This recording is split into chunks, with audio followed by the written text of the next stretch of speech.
Good morning विद्यार्थियों।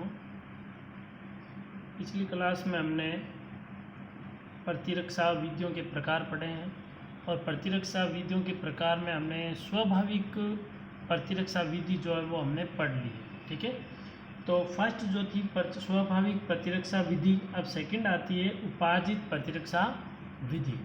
तो देखो उपार्जित प्रतिरक्षा विधि में क्या होता है, नाम से ही पता चल रहा है उपार्जित यानी बाद में अर्जित की हुई, यानी बाद में अर्जित हुई है, पहले हमारे शरीर में नहीं थी। कैसे बाद में उत्पन्न हुई देखिएगा, इसको समझिएगा। जैसे ही हमारे शरीर के अंदर कोई बैक्टीरिया या कोई भी प्रकार का रोगाणु हमारे शरीर के अंदर प्रवेश करता है, तो प्रवेश करने के बाद में हमारा शरीर उस रोगाणु के लिए प्रतिरक्षा का निर्माण करता है। पहले उस रोग के लिए रोगाणु के लिए प्रतिरक्षा नहीं थी, लेकिन जैसे ही वो रोगाणु प्रवेश किया शरीर में, तो हमारे शरीर ने उसके लड़ने के लिए, उसको समाप्त करने के लिए प्रतिरक्षा का निर्माण कर लिया, यानी बाद में निर्माण किया। तो ये क्या हो गई, उपार्जित प्रतिरक्षा विधि। तो देखो ये एक विशेष प्रकार की प्रतिरक्षा विधि है। जब कोई बाहरी पदार्थ या सूक्ष्म जीव शरीर में प्रवेश करता है तो रक्त द्वारा विशेष प्रतिरक्षा का निर्माण होता है। जब हमारे शरीर में कोई विशेष बैक्टीरिया या रोगाणु या कोई पदार्थ शरीर में प्रवेश कर जाता है, तो हमारा शरीर उस रोगाणु या उस पदार्थ को समाप्त करने के लिए हमारे रक्त में उपस्थित पदार्थ विशेष प्रतिरक्षा का निर्माण करते हैं, जिससे कोशिका माध्यित प्रतिरक्षा, इसको कहते हैं CMI। ठीक है, अब ध्यान रखिएगा, कोशिका माध्यित प्रतिरक्षा, इसका मतलब ये हुआ कि जितनी भी कोशिकाएं हैं वो सभी इन प्रतिरक्षों के निर्माण में लग जाती हैं। एक प्रतिरक्षी का निर्माण होता है तो वो प्रतिरक्षी सभी कोशिकाओं को संकेत देती है कि ऐसी प्रतिरक्षों का निर्माण करें। तो सभी कोशिकाएं ऐसी प्रतिरक्षों का निर्माण करती हैं और ये प्रतिरक्षी उन रोगाणु से जाकर जुड़ जाती है, जिससे कोशिका माध्यित प्रतिरक्षा सक्रिय हो जाता है और रोगाणु समाप्त हो जाता है। ये प्रतिरक्षी क्या करेंगे, उस रोगाणु या बैक्टीरिया से जाकर जुड़ जाएंगे और जुड़कर उसको क्या करेंगे, समाप्त कर देंगे। जैसे मान के चलिए कि ये कोई बैक्टीरिया हमारे शरीर में प्रवेश कर गया, ठीक है, तो हमारा शरीर इस बैक्टीरिया को पहचानेगा, पहचान कर क्या करेगा, प्रतिरक्षों का निर्माण करेगा। प्रतिरक्षी का जो संरचना है वो वही आकार की होती है। ठीक है, अब ये प्रतिरक्षी क्या करेगी, CMI कोशिका माध्यित प्रतिरक्षा ये सक्रिय करती है। ये सक्रिय करने का मतलब है ये प्रत्येक कोशिकाओं में इस प्रतिरक्षी का निर्माण होना प्रारंभ हो जाता है। मान के चलिए कि ऐसी बहुत सारी प्रतिरक्षियों का निर्माण हो चुका है। अब ये प्रतिरक्षी क्या करेंगी, जाकर इस बैक्टीरिया से या इस बाहर से जो पदार्थ आया है उस पदार्थ से इस प्रकार जुड़ जाती हैं। ठीक है ना, इस प्रकार जुड़ जाती हैं और जुड़ने के बाद में इस रोगाणु को जो है समाप्त कर देती है। तो ये बाद में प्रतिरक्षों का निर्माण हुआ, पहले हमारे शरीर में नहीं थी, इसीलिए इसे कहते हैं उपार्जित, यानी बाद में अर्जित की हुई। चलिए आगे देखते हैं। अब ये भी दो प्रकार की होती है, एक होती है सक्रिय प्रतिरक्षा, दूसरी होती है निष्क्रिय प्रतिरक्षा।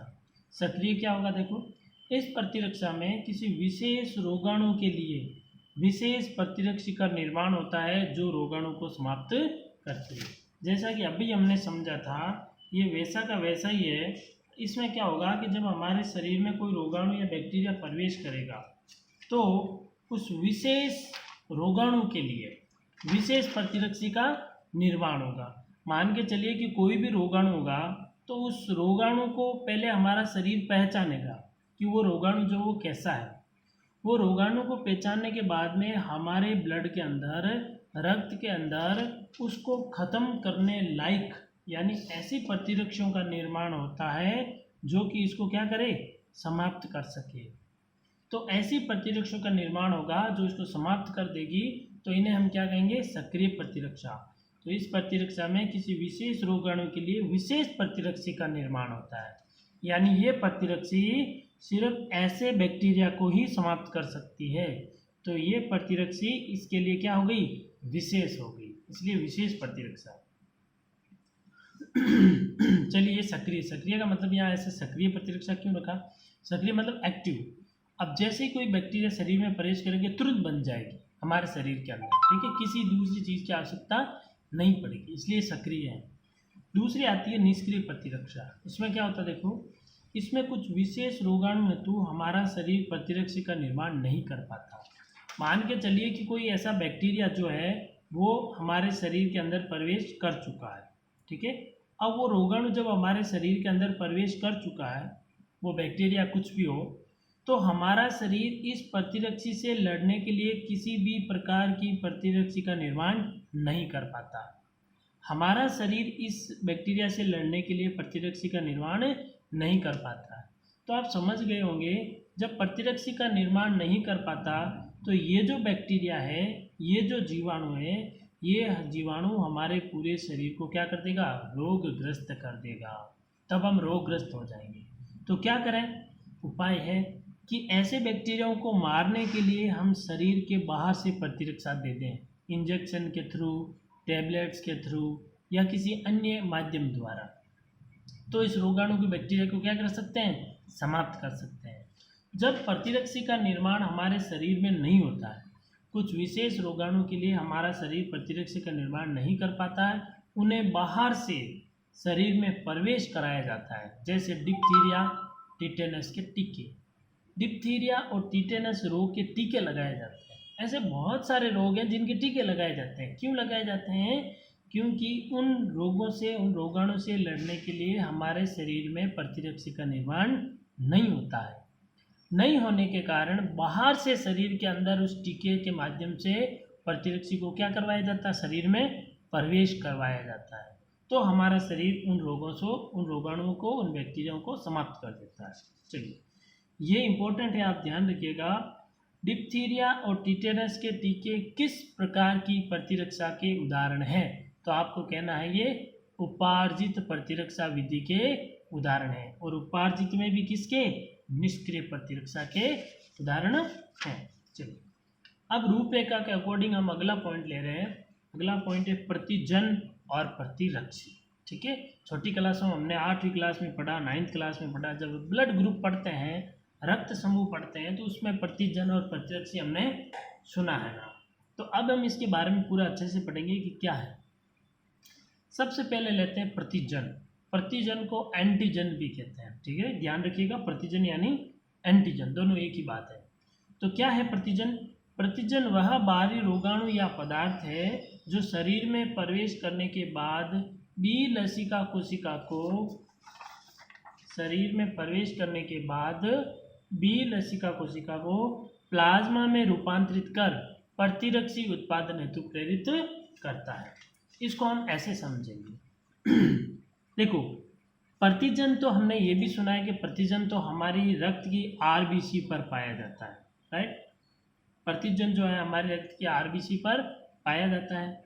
इसका मतलब ये प्रतिजन कोई रोगाणु नहीं है, यानी ये हमारे शरीर के लिए हानिकारक नहीं है। लेकिन प्रतिजन का मतलब हमें समझना पड़ेगा कोई भी प्रोटीन, कोई भी प्रोटीन, ये इस आरबीसी पर एक प्रोटीन ही होता है जिसे हम क्या कहते हैं? प्रतिजन कहते हैं। लेकिन ये जो प्रोटीन है, कुछ प्रोटीन तो हमारे शरीर के अंदर बनते हैं जिससे हमारे शरीर को कोई खतरा नहीं है। अब यही प्रोटीन यदि शरीर के किसी अन्य माध्यम से शरीर में प्रवेश कर जाता है, यानी ऐसा प्रोटीन शरीर में प्रवेश कर जाता है जो हमारे शरीर में नहीं है, तो हमारा शरीर उसको पौष्टिक पदार्थ नहीं समझेगा। हमारा शरीर उसको कोई ना कोई रोग फैलाने वाला या फिर रोगग्रस्त करने वाला पदार्थ समझेगा। तो सबसे पहले तो प्रतिजन क्या होता है?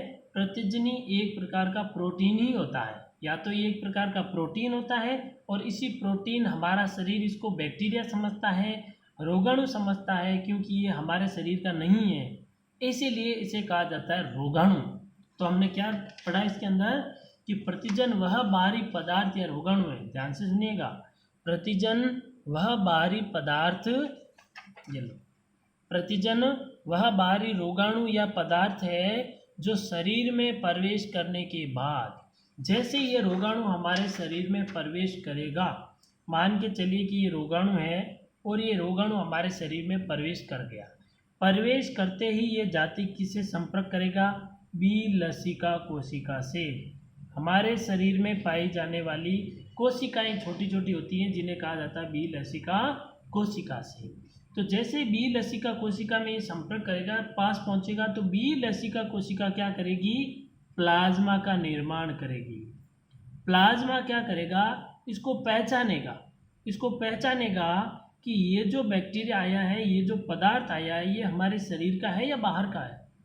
तो जब पता चल जाएगा कि ये तो बाहर का कोई पदार्थ है या बैक्टीरिया हमारे शरीर का नहीं है, तो प्लाज्मा क्या करेगा? इस रोगाणु को पहचान कर इसके लिए विशेष प्रतिरक्षी का निर्माण करता है। कैसी प्रतिरक्षी? विशेष प्रतिरक्षी का निर्माण करता है। और यही प्रतिरक्षी क्या करती है? फिर इस रोगाणु पर आक्रमण करती है और इसको समाप्त कर देती है। तो क्या है भाई इसकी परिभाषा? प्रतिजन किसे कहेंगे? प्रतिजन वह बाहरी रोगाणु या पदार्थ है जो शरीर में प्रवेश करने के बाद बी लसिका कोशिका को प्लाज्मा में रूपांतरित कर देता है। बी लसिका कोशिका को प्लाज्मा में रूपांतरित कर देता है, प्रतिरक्षी का उत्पादन हेतु प्रेरित करता है। जब प्लाज्मा का निर्माण हो जाएगा तो प्लाज्मा से क्या बनेगी?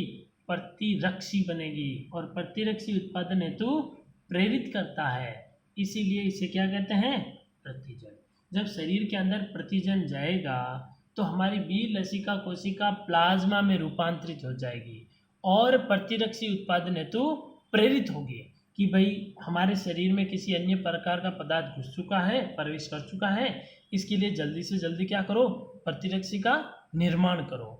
और तुरंत प्रतिरक्षी का निर्माण होगा और ये प्रतिरक्षी जो है उस प्रतिजन पर आक्रमण करेंगे और उस प्रतिजन को समाप्त कर देंगे। तो परिभाषा क्या याद रखेंगे कि प्रतिजन वह बाहरी रोगाणु या पदार्थ है जो शरीर में प्रवेश करने के बाद बी लसिका कोशिका को प्लाज्मा में रूपांतरित कर प्रतिरक्षी उत्पादन हेतु प्रेरित करता है।